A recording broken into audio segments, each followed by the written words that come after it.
4 days to go for Budget 2025, and here we are to talk about something that's important not just to foster innovation but also to channelize capabilities of our entrepreneurs. Now, the startups of the country. India's startup ecosystem, which is the third largest in the world with over 1.6 lakh government recognized startups, has become a potent driver of the country's economic development. Now, the Commerce Ministry's data shows that businesses have generated more than 1.6 million jobs nationwide. There are more than 1.15 lakh startups from a variety of industries, from technology to healthcare to agriculture, education. All of this have been identified. But while policies for startups exist on paper, how can the budget 2025 give them the boost that they deserve? Well, it's easier for individuals in India today to start a company now, but to run it, do they have adequate support? Simplifying regulatory compliance, eliminating bureaucratic hurdles, improving infrastructure in cities with new age business houses, and most importantly, incentivizing training and skill development, and also improving access to funding. What are the main expectations of the startup ecosystem when it comes to Budget 2025? That's the question we're asking today. Joining me now is Madhura Dasgupta Sinha, who has founded Aspire for Her. She also motivates women to enter and stay in the workforce and economy by using the power of economies, power of communities and networks. We also have Shruti, who is the CEO and co-founder of Apna Club. Thank you, Madhura and Shruti, for joining me on this broadcast. To you, Shruti, first, in the 2024 budget that was presented in July by Nirmala Sitharaman, the finance minister, the government made a very important announcement. It said that it brought in this important reform of abolishing angel tax and making changes in tax rates for e-commerce players. The finance minister also extended the tax holiday for startups till March 31st, 2025 in her interim budget. Now, this time around, what are your expectations? What are the expectations of the entrepreneurial community? So I think India has a very vibrant government participation in our technology and startup ecospace, primarily because we have already, something very exciting, which is the open source digital public infrastructure that is that's allowed to us entrepreneurs, kind of like includes a lot of people from India from the very get-go, makes the market very exciting and easier to access. From this budget, what I think a lot of us are looking at and hoping for is two things. Increased financial support from the government, right? Whether it's the fund of funds methodology, or whether that is increased credit guarantee schemes. I think the amount of venture debt and venture capital that is required in the system needs to be boosted. And second thing that is very important is that startups like to incentivize their employees to partake in the winning by being owners in the company. The method that we use for this is giving out employee stock options. But employee stock options are, they're taxed as income right now. So they make them quite, tax heavy, not so exciting and, enticing to the employees. So I think something around changing the nature of taxation on ESOPs and something around increasing the amount of funding available to various startup sectors, not just a few hot sectors, is something that we would love to see. Right. Madhura, when it comes to the growth of Indian startup ecosystem, we know that it's been healthy, it's been quite impressive, but it's still far behind when you look at countries like the United States of America, Japan. What are the areas that the budget could focus on to improve the startup ecosystem and also increase its impact on the overall economy? A great question, Vasudha. I'll first talk a little bit about the challenges that the Indian startup ecosystem faces. And I think if we were to single out one challenge, it would be the participation of women. And you brought that up pretty clearly. 18% of India's economy is contributed by women. And especially when it comes to the startup sector, women are not really motivated or encouraged to start up. There are many reasons for this, and most of it being mindset, because women are not part of the workforce today, and they find it extremely difficult to battle the mindset, battle the societal expectations that they have to actually enter into the fairly uncharted territory of starting up of their own, because entrepreneurship can be a very difficult piece. And I completely agree with the thoughts that have been expressed here. What we do expect is to open up the startup ecosystem for women. In India, it is very vibrant, lots happening. but not enough women there. How can we do that? We can do that by being a little more gender responsive in our marketplaces. We can look at three things really if we were to look at it. We want to look at motivating more women to enter and stay in the ecosystem, in the economy. And that can start by diverting some of the CSR funds, that can start by diverting some of the grants, maybe do something specifically for women in the startup, the startup grants that are already there in the SIS, SF, etc.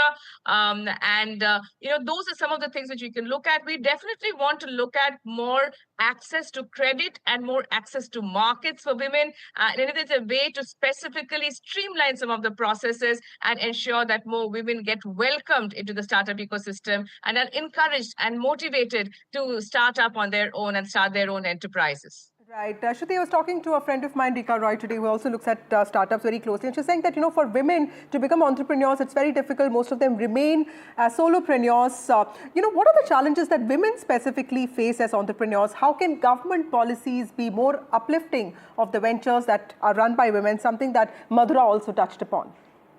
Honestly, I run a startup with like 3 male co-founders. So it's something that I think day by day and, like age by age is getting better. We have had generations of very inspiring women leaders who kind of like set the path for us. And when people see these very successful women entrepreneurs, they just realize that, oh, this is another vast talent pool that we can tap. What I think would be great to see from the government's end would be more encouragement of women in fields that like give rise to startups. So whether that's the STEM fields, for example, right? So can we have more women engineers, more women scientists? Can we encourage these women maybe with like very small simple grants to make it easier for them to give up jobs? I think those are the things that I would expect from the government side. I think if there are more women in the funnel, we'll see more women coming out at the end.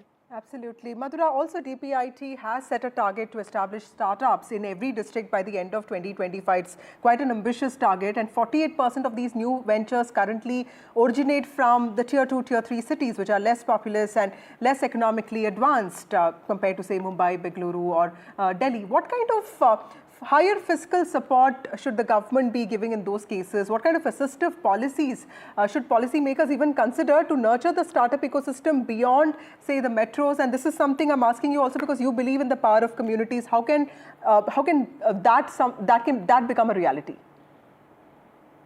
Well, we strongly feel that the future of the Indian startup ecosystem is not in the metros, but in tier 2, tier 3 locations, because we are seeing aggregators from the smallest villages, dairy workers, agri workers, artisans who are coming together and who are creating their own little ecosystems. And especially where we feel that they lack is the access to financial literacy, the access to digital finance. And there are a lot of interesting things happening in the country. The government is actually taking a lot of initiative into getting more inclusive and getting more women into the digital financial ecosystem. But essentially, I feel that if there are benefits in terms of better interest rate, rebates that can be given to the women-owned businesses, and somehow we can actually give women a better inspiration, starting at the bottom of the pyramid, starting at the time when they're entering school, starting at the time when they're entering college, and that's the whole mindset that will change and that will ensure that they get inspired, they get motivated to dream big, to not just looking at within the country, within India, but look at spreading their wings, going cross-border. So our dream is to see that Madhubani artist from that small village actually going out and going and selling their products in the US markets, where they will be able to get much better pricing and they will be able to take India to the world. Right. That's a very important point. And my question, taking off from what Madhura said, should these sectors like fintech and data privacy are also seen as subjected to stringent compliance norms? And of course, that's in the larger interest of society, but this is something that a lot of startup owners also complain about. But they're also, subject to intense competition, something that Madhura has been talking about in each marketplace. In India, where the markets are mature and well-developed, startups still face a lot of competition, and they face the struggle to differentiate their product and services and compete in a global marketplace. Customer acquisition often becomes very challenging then. How can the government, or for that matter, budgetary support, help in navigating some of these challenges? So again, I think, so regulatory clarity is very welcome, right? And actually, I would say it's very important to protect the consumer, and it's when the consumer is protected, and we also have an open sandbox that the best innovations will come out. So very much in favor of like regulatory sandboxes, much more frequent industry and government interactions. I think there's also a requirement for smaller startups to be able to present, themselves to governments.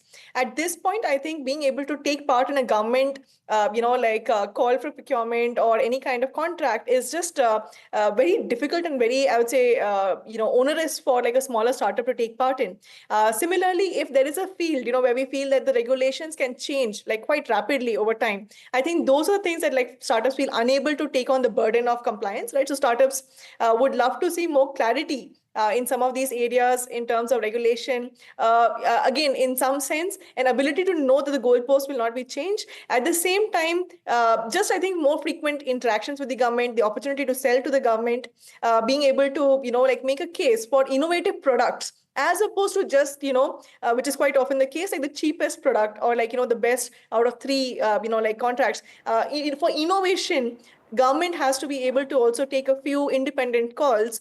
And so again, there is a question that how do you marry accountability Right. and the ability to take risky judgments? Right. Thank you, Shruti, and thank you, Madhura, for joining us on this discussion. Clearly, the startup ecosystem is important for the economy as it contributes to our GDP and employment generation. Also, in the midst of growth slowdown, startups will have to weather the setback and take advantage of their innovation to create jobs and support the workforce. Of course, we'll have to wait and see if the budget has something that is good for those associated with the startups.